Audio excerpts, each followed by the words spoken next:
Paragominas Retrospectiva 2025.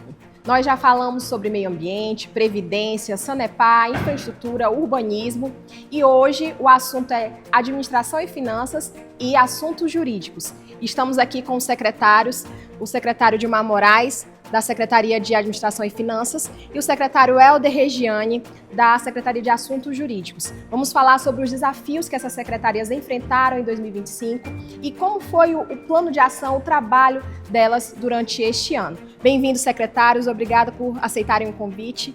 E nós gostaríamos que, primeiramente, o secretário Dilmar falasse sobre qual foi o cenário que ele encontrou, a Secretaria de Administração e Finanças, logo no início de 2025.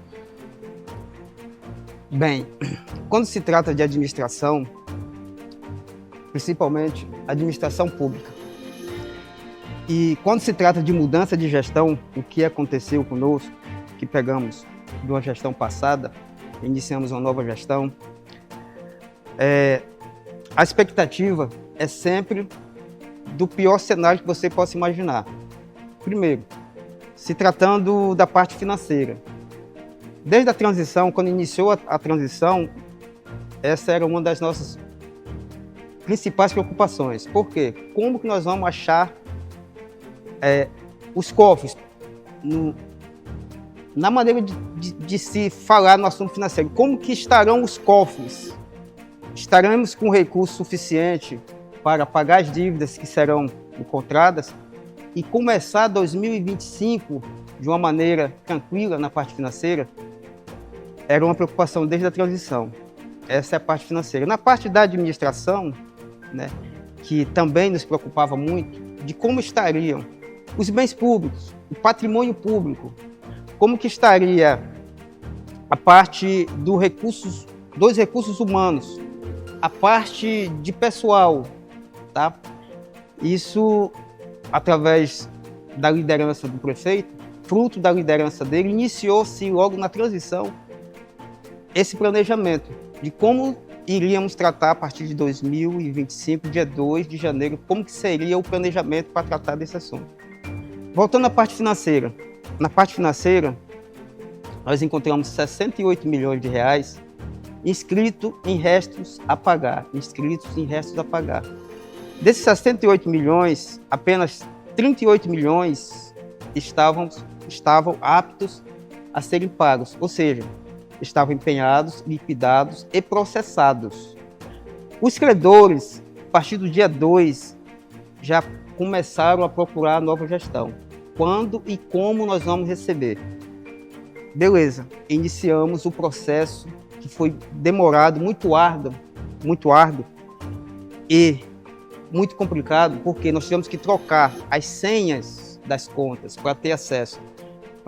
Nós só fomos conseguir ter acesso nas contas bancárias a partir do dia 16 em diante. É um processo longo, você tem que trocar os tokens de segurança, você tem que trocar os certificados digitais de pessoa física, pessoa jurídica, dos prefeitos, dos secretários, principalmente dos secretários que têm a gestão de fundos, como educação, saúde, assistência social, e também o certificado principal, que é do prefeito, que é do CNPJ e do prefeito que mantém a gestão dos recursos próprios, do Tesouro.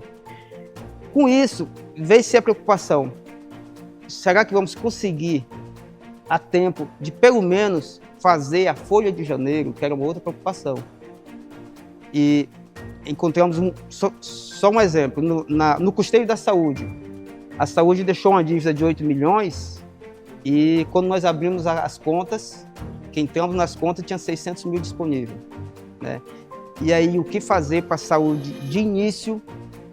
Pagar laboratórios, pagar medicamentos, fornecedores de exames médicos, que a população estava carente já nesse momento, que estava parado praticamente. Daí se iniciou uma procura de como fazer com pouco recurso para iniciar o serviço e também não deixar os credores passados sem receber, que eles teriam que fornecer serviço naquele momento para dar continuidade na saúde.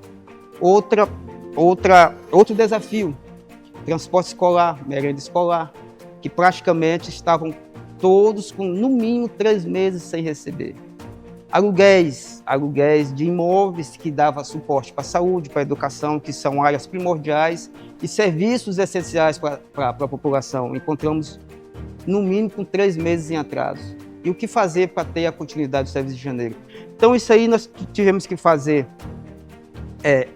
uma reunião com os credores, através da liderança do prefeito. O prefeito liderou desde o início, chamando todos os fornecedores que quisessem dar continuidade para o serviço e negociando essas dívidas. Olha, nós vamos pagar vocês não pagam o serviço, vamos pagar, vamos parcelar, mas nós vamos cumprir com o acordo. Com isso, nós já pagamos mais de 30 milhões de dívidas do passado, sem contar com as nossas despesas desse ano, que tivemos que manter a dívida do passado e também as despesas adquiridas desse ano, né? E um detalhe importante, Nathalie, é que o orçamento de 2025, ele foi aprovado em 2024, ou seja, planejado pela gestão passada. E não é condizente já com o programa de governo de 2025. E como a lei manda que você tem que cumprir com o orçamento de 2024, às vezes a dificuldade surge porque algo da nossa gestão, ou seja, da gestão do prefeito atual, ele não consegue cumprir ainda devido estar amarrado na LOA de 2024. Porque quando vira o ano, você cumpre a lei aprovada em 2024. Com isso, as coisas foram andando, desenrolando. Hoje nós podemos dizer assim, Gilmar, como é que estão as finanças?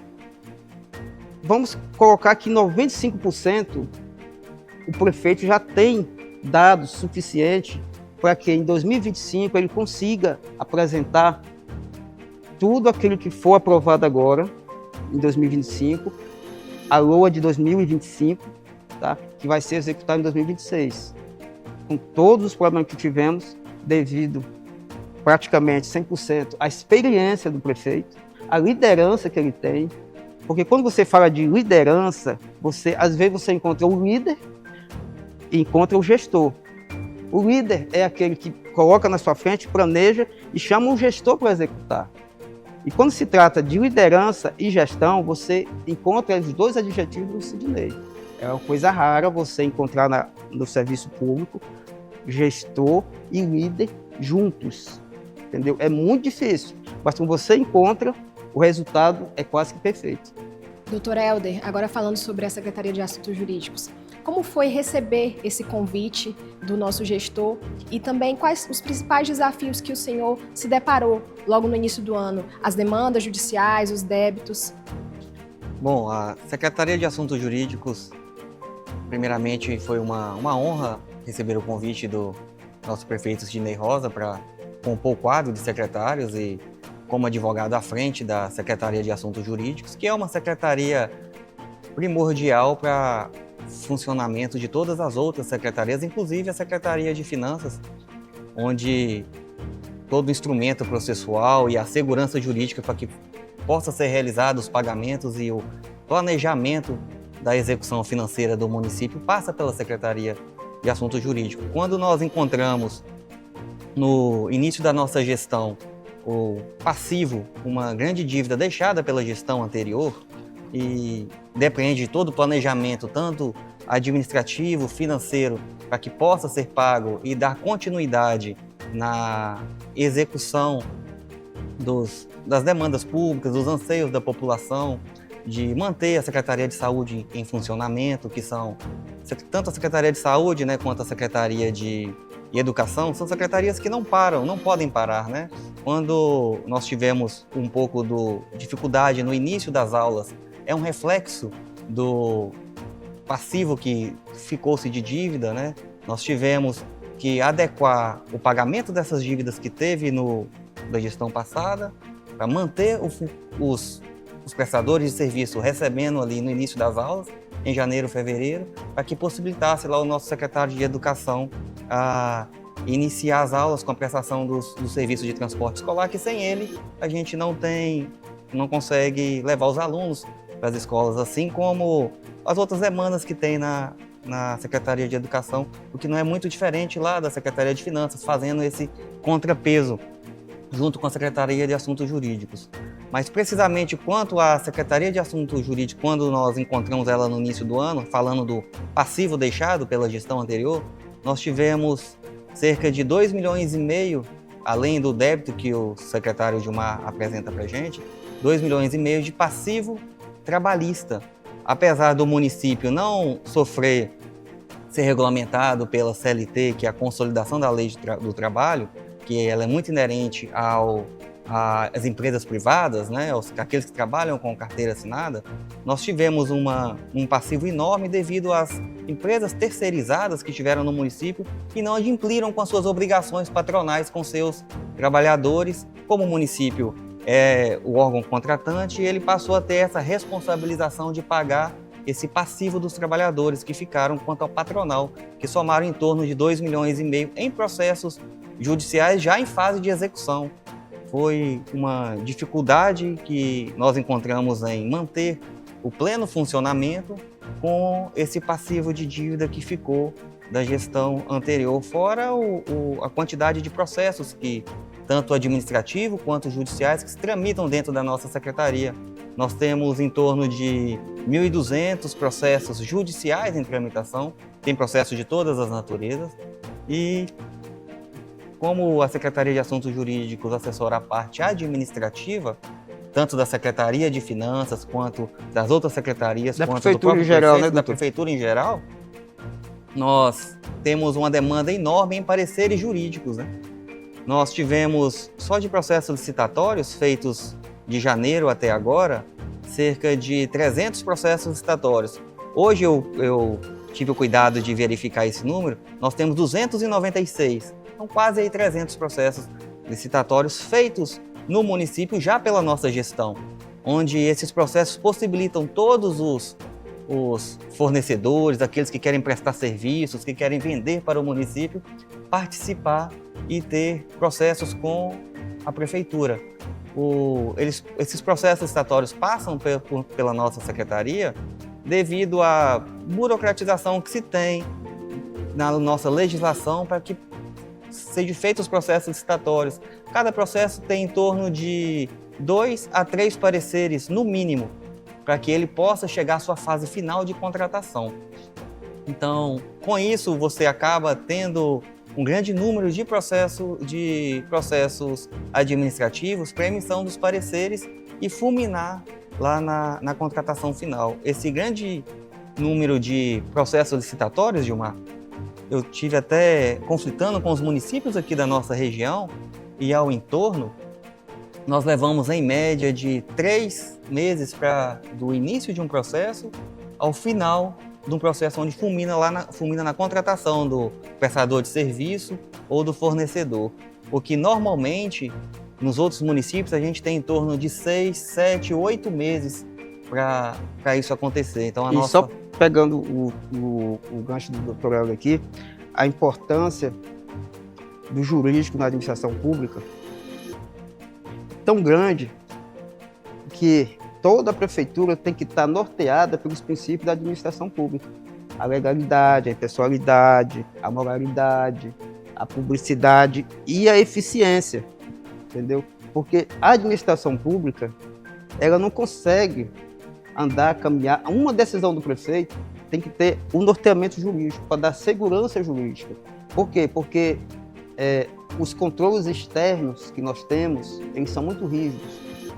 Nós temos a Câmara que nos fiscaliza e temos o Tribunal de Contas dos Municípios, que são controles externos. Além do nosso controle interno, que orienta juntamente com o jurídico ele é peça fundamental e importante, porque a coisa pública ela tem que ser tratada com coletividade, ou seja, é do povo, ou seja, é da população.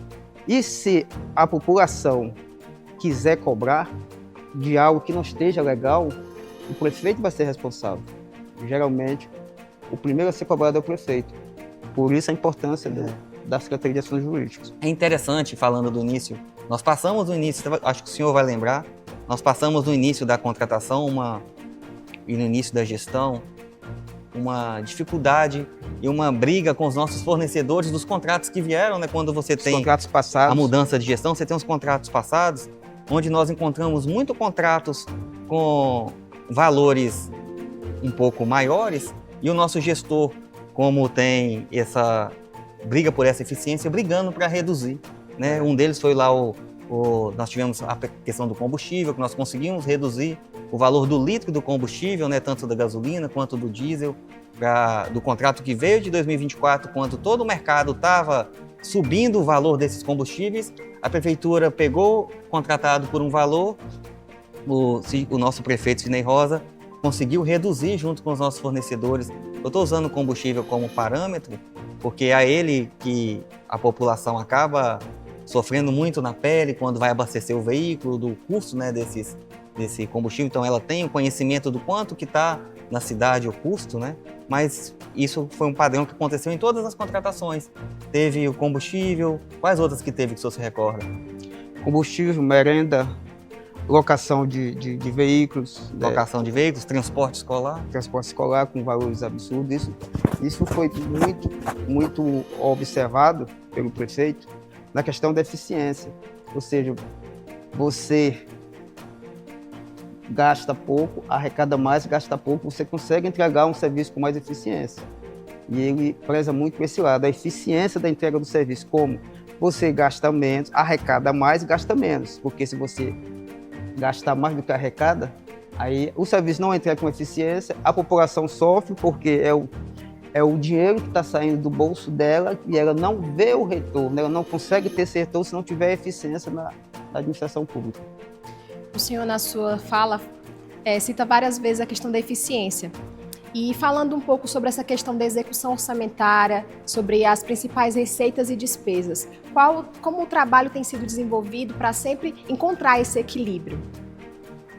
Na execução orçamentária, nós temos a LOA, que é a Lei Orçamentária Anual, onde a gestão ela estima, ela vai fazer uma estimativa da receita e fixa a despesa, ou seja, ela estima que vai arrecadar X valores, e ela vai fixar a despesa.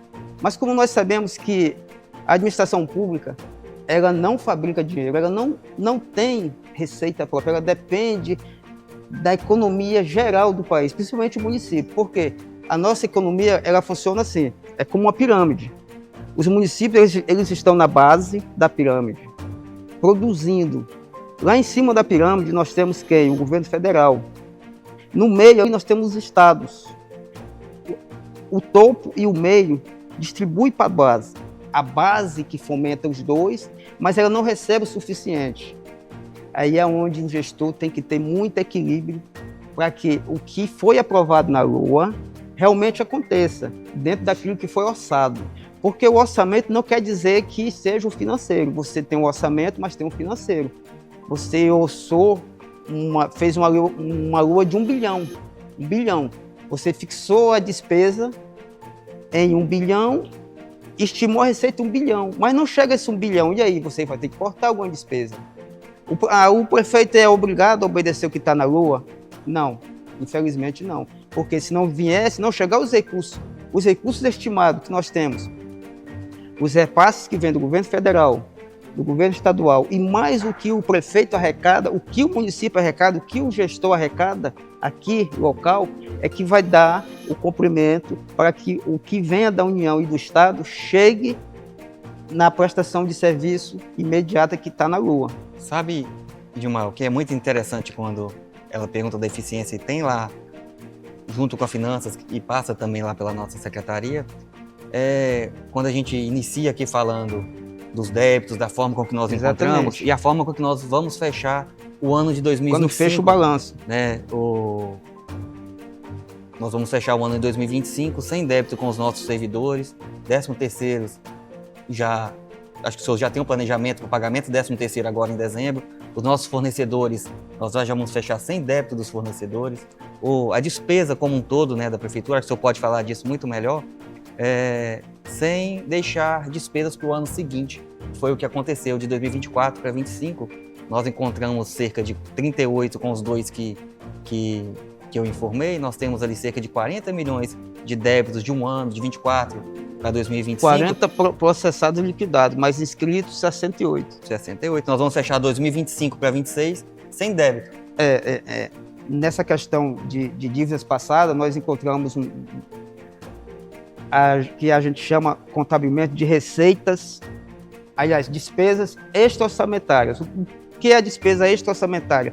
É aquilo que não consta no orçamento, como os encargos do regime geral, da Previdência própria, a gente classifica como despesas extra-orçamentárias.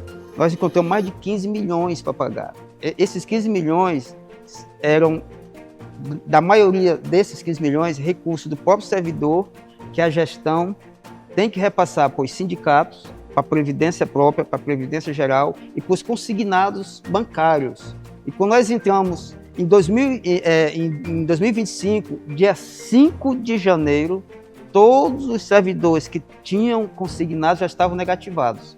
E os bancos nos cobrando, porque não foi repassado junto com a folha em dezembro. Esse também foi um grande desafio para a gente pagar essa despesa extra-orçamentária. Secretário Helder, falando sobre a atuação da Secretaria de Assuntos Jurídicos, foi falado sobre a importância dela para cada uma, né, das secretarias, para a gestão em geral, mas para a população entender melhor como foi a atuação junto aos órgãos de classe, junto aí à população, qual a importância da contrapartida desse trabalho para a população de Paragominas? Certo. Junto aos órgãos de classe, nós enfrentamos esse ano uma greve, duas greves, né, Gilmar? Teve esse ano, mas são anseios que os servidores vinham trazendo através dos... três, na verdade, né? Foi. Através dos conselhos de classe, né, que os representam. São anseios que os servidores já vinham trazendo e demandas que, quando nós nos deparamos com a pauta das greves, nós percebemos que eram demandas de 10 anos acumuladas ali ao longo do tempo. Anseios que os servidores vinham discutindo, pleiteando ano a ano, e acabava que não se tinha uma solução, não tinha satisfação dos conselhos de classe. Motivo pelo qual todos os governos enfrentaram muitas greves, os governos anteriores, né? E nós passamos por essas três, conseguimos avançar muito. A Secretaria de Assuntos Jurídicos assessora o prefeito com relação à pauta das greves, aquilo que pode ser atingido, aquilo que pode ser atendido, né, com aquilo que o próprio prefeito quer avançar, quer fazer, mas a gente passa todo o respaldo legal de como ser feito, né? Porque depois de toda greve que é feito o acordo, muitas delas impactam na Secretaria de Finanças, onerando um pouco de despesa, impacta em algumas alterações de leis antigas. O arcabouço legislativo do nosso município, são leis bem antigas, né? Então a gente vem fazendo as atualizações conforme são feitos a evolução junto ao Conselho de Classe com o resultado dessas greves, e acredito que para os próximos anos, 2026, 27, 28, até mesmo posterior ao término do nosso quadriênio, as greves no município tendem a reduzir, porque nós conseguimos atender muito os conselhos de classe com aquilo que eles pleiteiam. Lógico que não se atende tudo que é pleiteado, tudo que é pedido, né? Mas o que foi possível dentro desse ano, e grande parte da pauta, podemos dizer assim que 70%, né, Gilmar, do que foi pedido, nós conseguimos avançar e atender. Trazendo a melhoria, né, para os servidores e para o serviço, e mais segurança para aquilo que eles buscam, para aquilo que eles pleiteiam. Uma grande dela foi a reforma da Previdência, né, que foi feita agora. Foi um grande ganho para o servidor e para a própria administração, que conseguiu desenrolar essa pendência de essa pergunta é boa para o Dilmar, que ele é servidor público, né, Dilmar? Do nosso município. Sim.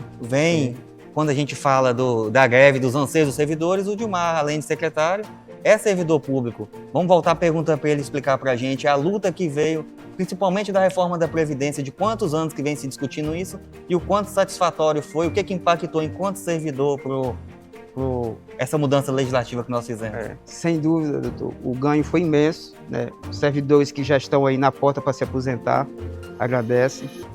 Porque Dilmar aposenta daqui a quanto tempo? Há uns 2 anos e meio. Essa luta já vem de 3 gestões aí, já vem se arrastando. E aí saiu agora, graças à liderança do nosso prefeito, é fruto da liderança dele, né, que ele sentou na mesa e disse: nós temos que resolver, temos que enfrentar, por quê? O Instituto de Previdência foi criado em 95, e quando o gestor atual assumiu em 97, ele tinha a opção de devolver para o regime geral ou continuar com o Instituto da Previdência própria. E ele decidiu, uma decisão acertada. Hoje o Instituto é superavitário. Nós não temos pendência de repasse. A única pendência que todos nós sabemos é do aporte, que foi criado já de gestões anteriores, que foi obrigatório. Que não foi pago 2023 e 24. E do 24, eu não lembro o valor certo, você recorda?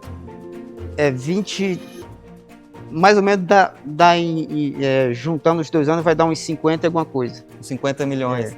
Você tem de dívida de 2023 2023 e 2024, que é o aporte para o IPMP, que é a Previdência Própria, né, dos servidores, que hoje a Câmara está votando o parcelamento desse débito da dívida, né, para a gente adimplir. Em 2025, que ainda não venceu, que vence ao término do ano, né, nós vamos manter em dias, já não vai ser uma dívida que vai virar de 25 para 26. Exatamente. E sem dúvida nenhuma, foi um dos grandes feitos do gestor, juntamente com a presidente do IPMP, e juntamente também com as classes, né? Que hoje eu acho que o único município do Brasil que tem 2 sindicatos de servidores públicos. Não é fácil você manter com um sindicato, imagine 2, né? Nós temos 2 sindicatos de servidores públicos. Conseguir aprovar essa reforma, a reforma previdenciária, né? Que é algo que vem se arrastando há muitos e muitos anos. Um compromisso que a gestão tem cumprido, né? A gente percebe não só no diálogo com os servidores, mas também no pagamento em dia.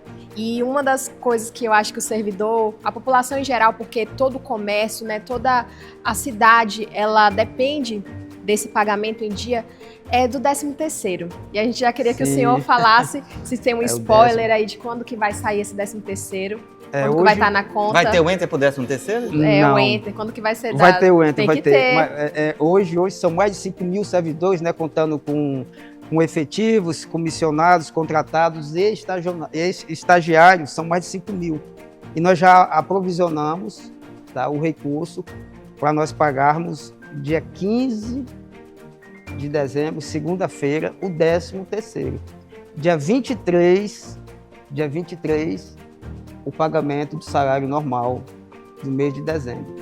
Dia 24 em diante, todos já podem gastar os seus recursos no mercado, na nossa economia.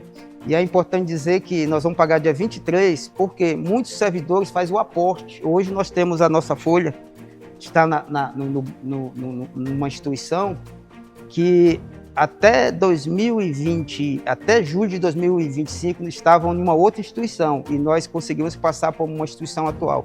Então, os servidores, uma instituição bancária. Então, os servidores que fazem a portabilidade desta instituição bancária para uma outra, se nós pagarmos dia 24, ele não recebe no mesmo dia, ele vai receber na segunda-feira. Então, a preocupação para que o salário saia dia 23, para dia 24, os que fizeram a aposta estejam com dinheiro em conta. E já finalizando esse momento, nós gostaríamos de saber quais as perspectivas para 2026, o que se espera, as metas, as principais prioridades para o ano que vai iniciar. Na parte administrativa e financeira, nós podemos dizer que já vamos entrar em 2025 trabalhando com o nosso orçamento, vamos virar o ano superavitário, sem dívida, algumas coisas que ficam em restos a pagar, mas é questão de serviços contínuos contratuais, isso aí não tem jeito, né? Ele fica como restos a pagar porque são serviços contínuos. Mas a expectativa é que 2026, com recursos na mão, com dívidas quase que zero, aí nós vamos conseguir entregar mais serviço, com mais qualidade, com mais eficiência, porque já imaginou se esses mais de 30 milhões que pagamos esse ano de dívidas passadas. Com recursos próprios, né? Com recursos próprios. Em obra. Exatamente. Agora. Com recursos próprios. E esses mais de 30 milhões, com certeza, a gestão atual teria entregado com mais eficiência e mais qualidade e mais serviço. Mas, infelizmente, algumas coisas a lei diz que o que ficou em restos a pagar, processados, liquidados, empenhados, liquidados e processados, a administração que assume naquele momento, ela fica com a responsabilidade de pagar, porque é o CNPJ da prefeitura. Quando muda de prefeito, o CNPJ não muda, ele fica. E cada prefeito que entra, ele entra com seu CPF para fazer gestão do CNPJ da prefeitura. Então ele vai ser responsabilizado posteriormente, mas naquele momento ele tem que honrar com a dívida que o CNPJ ficou, o CNPJ da instituição. Essa é a importância para que cada prefeito que saia tenha essa consciência de que ele é provisório, ele está emprestado, ele está com o CPF dele emprestado para gerir o CNPJ que é da população, que é do povo, né, que não é nosso, é da comunidade. É ela que sustenta, é ela que faz com que a máquina gire, é ela que contribui, é ela que trabalha e passa centavo por centavo de impostos e taxas para que a máquina entregue o serviço para ela. Doutor Helder, o senhor agora tem a oportunidade de deixar a sua mensagem final à população e logo após o Dilmar também tem a mesma oportunidade. Bom, como eu disse no início, é com grande satisfação e orgulho fazer parte dessa gestão do nosso prefeito Sidney Rosa, podendo contribuir para a nossa cidade e ver Paragominas cada vez maior e o grande polo que ela é para a nossa região, seja como referência da administração pública, seja como a força com que tem o comércio, o agronegócio e tudo que norteia a nossa cidade. Para 2026, acredito que é um ano muito próspero e podem contar lá com a Secretaria de Assuntos Jurídicos, sejam os servidores públicos, seja a administração, todos os secretários, para que nós possamos fazer uma gestão ainda melhor e cada ano possa ser melhor do que o ano que a gente vem encerrando. É isso que a gente busca para a nossa vida pessoal e é isso que a gente busca para a nossa vida profissional e enquanto agentes públicos, os quais nós somos enquanto secretários, né, Dilmar? Para que podamos atender da melhor forma e da forma mais satisfatória a nossa população. Espero que em 2026 toda a população, todo o município, a nossa cidade tenham bons investimentos, tanto do governo federal e do governo estadual. E, claro, óbvio que nós fazemos parte da administração pública, estaremos juntos para que esse município só venha a ganhar, só cresça e continue sendo referência para o estado e para a região e para o Brasil, porque nós sabemos que hoje o nosso município, no interior do Pará, talvez não tenha uma cidade com tanta referência para o norte e para o Brasil, para o país, como tem sido e como vai ser em 2026 em diante. Porque para isso chegar depende... O Paragominas tem um comércio muito forte, seja tem a hidro, tem o agronegócio, né, cada vez comércio, indústria, ampliando, comércio, indústria muito forte. Só que quando não tem administração forte, de pulso, com eficiência igual nós temos, que ele não impacta no comércio local, impacta também na vida de todos. Então, esse conjunto... Sem dúvida, a liderança política diz tudo.